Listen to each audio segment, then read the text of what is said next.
السلام عليكم ورحمة الله وبركاته، عاملين يا اخواتي؟ رب تكونوا بخير.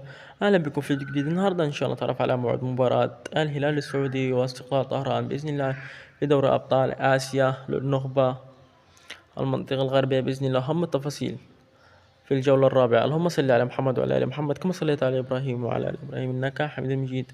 لو كنت أول مرة تشاهد مثلا دعمنا بلايك واشتراك وتفعيل زر الجرس علشان يصلك كل جديد. يلا بينا. موعد المباراة يوم الاثنين الموافق 4/11/2024 توقيت المباراة. سوف تقام المباراة على تمام الساعة 8 مساء بتوقيت القاهرة ومصر، وعلى تمام الساعة 9 مساء بتوقيت مكة المكرمة والسعودية.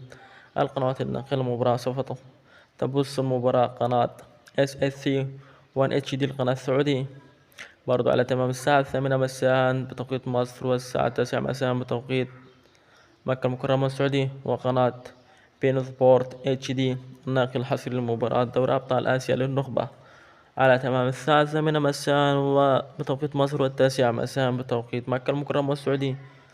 أما بالنسبة للملعب سوف تقام المباراة على ملعب المملكة أرينا بإذن الله. ما تنساش توقع نتيجة المباراة، الهلال السعودي أم استقلال طهران.